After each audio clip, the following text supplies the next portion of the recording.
Diagramm sind 6 sehr wichtige, sehr wichtige Verben irgendwie versinnbildlich. Und rechts unten haben sie die deutschen Wörter, also Verben, und links das schweizerdeutsche Pendant. Und die sind völlig unterschiedlich. Also, wir hören mal gut, hörst du draussen? Oder wir schmecken und schmecken. Und zwar schmecken wir mit der Nase. Ich komme heim und sage, das schmeckt gut, was hast du gebacken? Und dann hocke ich am Tisch und esse, das schmeckt dann gut, was hast du da drin gemacht? Also, riechen gibt es bei uns nicht, wir haben riechen, aber das ist eben die zweite Gemeinde zu Basel. Riechen als Verb gibt es bei uns nicht. Dann haben wir schauen und sehen für schauen. Schau mal da draussen.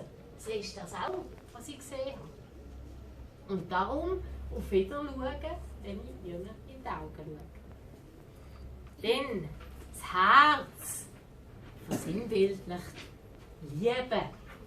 Meine Töchter sagen, Liebe gibt es, das ist stärker als gern haben. Aber das ist durch die heutigen Medien, durch den Einfluss vom Deutschen auch. Also der wirklich Schweizer Ausdruck für Lieben ist gern haben. Ich habe Spaghetti gern, ich habe meine Katze gern, ich habe auch meinen Mann gern und ich sage ihm, ich habe dich gern, ich liebe dich. Es ist für mich in meiner Generation schon ein bisschen fremd. Vielleicht Junge sagen das. Dann, was macht man mit dem Maul? Also, ja nicht verschrecken, wenn Sie zu einem Schweizer Zahnarzt gehen. Hocken Sie an, machen Sie bitte das Maul auf. Da denkt einer, oh nein, ich gehe weg von diesem Zahnarzt. Ich gehe zu einem richtigen, zu einem Humanmediziner.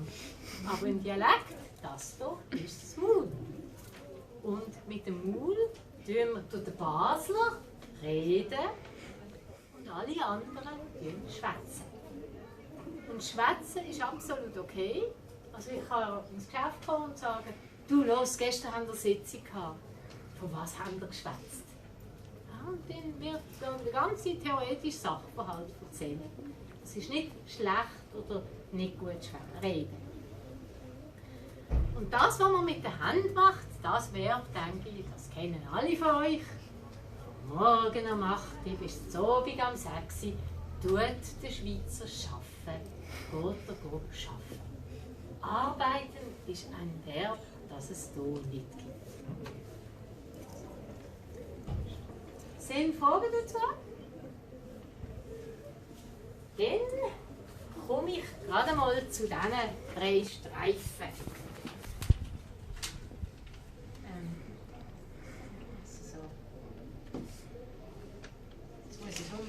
So, ja.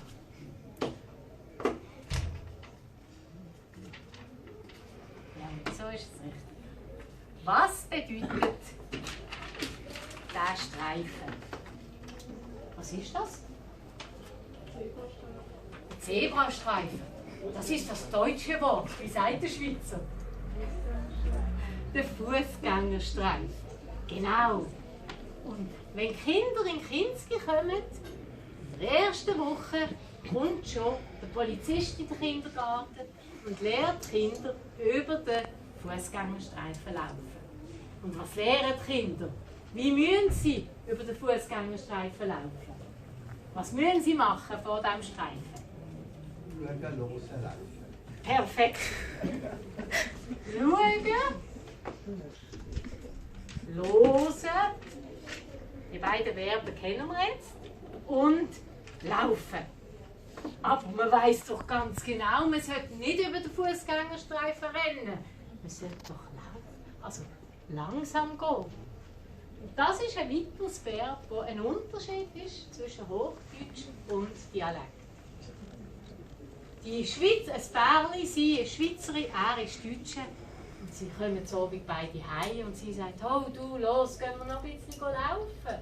Und er, super, das finde ich toll. Und geht und legt seine Joggingschuhe an. Und sie, nein, ich kann nur laufen. Laufen ist bei uns nicht Rennen, sondern nur einfach spazieren. Springen ist auch noch ein Unterschied. Springen, jawohl. Wie heißt Springen?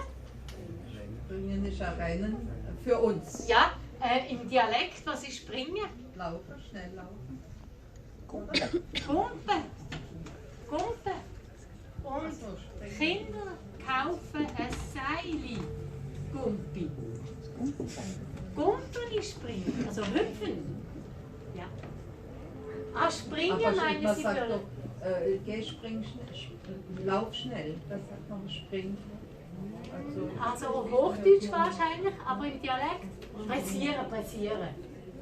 Das sagen wir für jemanden, der springen. Springen ist säckeln, also schnell laufen. Ich jetzt nicht, aber da sieht man doch jetzt einen Unterschied. Jetzt in der Schule sagt man springen für schnell. Spring jetzt schnell. Spring noch schnell zum Beck, sonst macht er zu. Okay, kann sein. Ja, und ein Verb ist auch noch ein Unterschied. Bald ist die Stunde fertig. Wir haben leider keine Glocke, aber sonst in einem Schulhaus würde die Glocke läuten. Oder das Telefon läuten. Oder am Morgen der Wecker läuten. Nicht klingen. Klingen ist Hochdeutsch.